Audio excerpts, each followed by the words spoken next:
Now we'll be starting with a new topic, the human eye and the colorful world. The human eye uses light and enables us to see objects around us.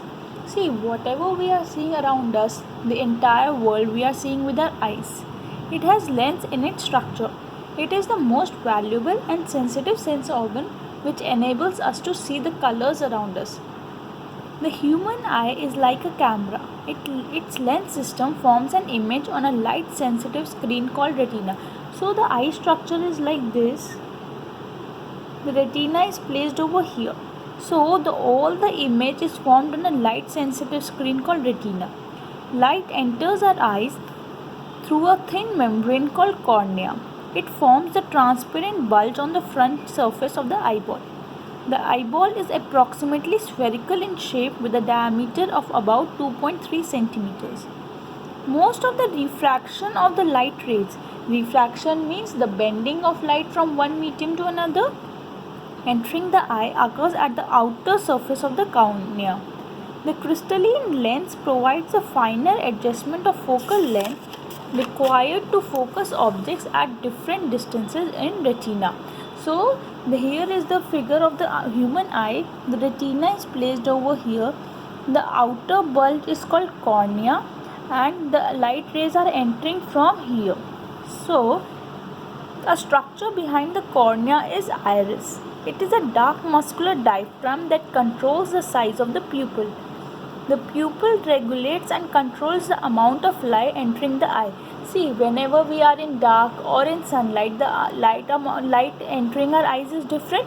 If we are entering in the sun, so light rays entering our eyes will be less because the eyes will contract like that. The eye lens forms an inverted real image of the object on the retina. So the eye lens, what does it form? It is forming an inverted real image. Retina is a delicate membrane having enormous number of light sensitive cells. Light sensitive cells get activated upon illumination and generate electrical signals which are sent to the brain via optic nerve. So the optic nerve acts as a medium between the retina and the brain, which passes the signals, and thus the brain interprets these signals and finally processes the information that we perceive objects as they are. See here, this is the optic nerve that is joining the retina to the brain. The liquid present here is called vitreous humor, and the liquid present before the crystalline lens, eye lens, is aqueous humor. So there are two liquid in our eyes, aqueous humor and vitreous humor. The liquid after the lens is vitreous humor and the liquid before the lens is aqueous humor. The small opening here is called pupil. These are the ciliary muscles that control the eye lens. The bending and the expansion of the eye lens is controlled by ciliary muscles. Damage to or malfunction of any part of the visual system can lead to significant loss of visual functioning. कोई भी अगर हमारी eyes में damage हो जाता है तो visual functioning में दिक्कत हो सकती है. So if any part of the human eye gets affected, either it is cornea, pupil, the liquid gets finished, or the retina, optic nerve, any function gets involved. So the transmission of light will be different for the impulses, and that impulses that are transmitted to the brain will be different, and they will be damaged, which will result in visual impairment. So damage to or malfunction to any part of the visual system can lead to significant loss of visual functioning. If any of the structures involved in the transmission of light like cornea, pupil, eye lens, humor, retina or optic nerve that transmits these impulses to the brain is damaged, it will result in visual impairment. So the eyes will be affected by this. The pupil of an eye acts like a variable aperture whose size can be varied with the help of iris. When the light is very bright, iris contracts the pupil to allow less light entering our eyes because the sun is very bright, so less amount of light will enter our eyes. But in dim light, iris expands the pupil to allow more light to enter our eyes. Thus, the pupil opens completely through the relaxation of the iris. So this expansion and contraction, the ability of the eye lens that it is expanding, the adjusting its focal length is called the power of accommodation. So the eye lens is composed of fibrous jelly-like material. Its curvature can be modified to some extent by the ciliary muscles. See, this is the eye lens. It is attached to the eye by these ciliary muscles. So it can be modified. Change in a curvature of the eye lens can thus change its focal length.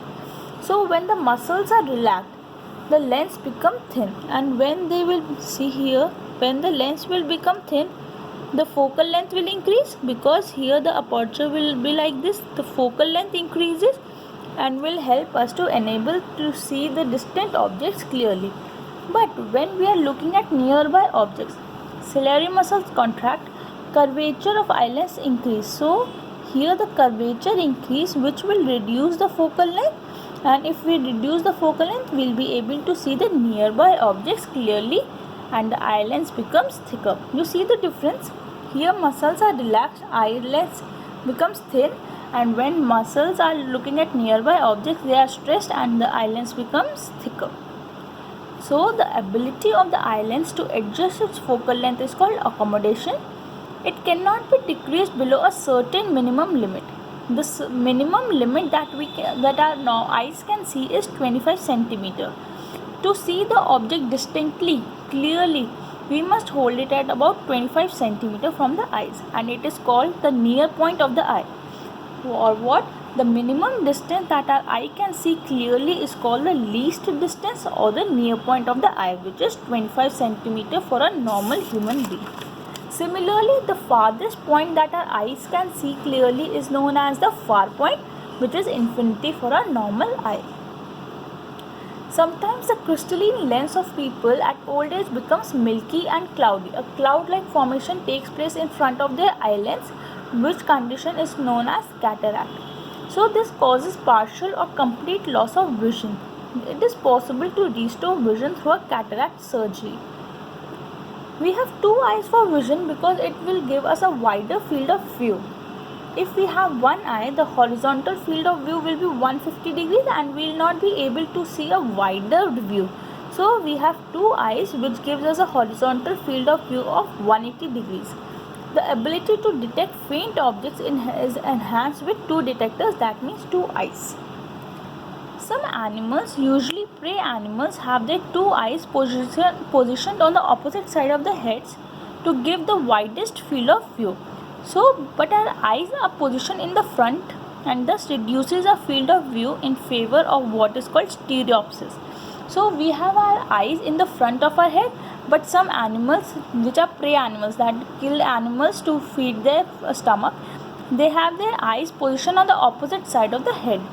That will enable them to have a wider field of view and to find their prey. So if we shut one eye, the world looks 2D, two-dimensional, but with two eyes it looks three-dimensional. The eyes are separated by a few centimeters. Each eye sees a slightly different image. Our brain combines the two images into one, which is using the extra information to tell us how far or close things are. Thank you.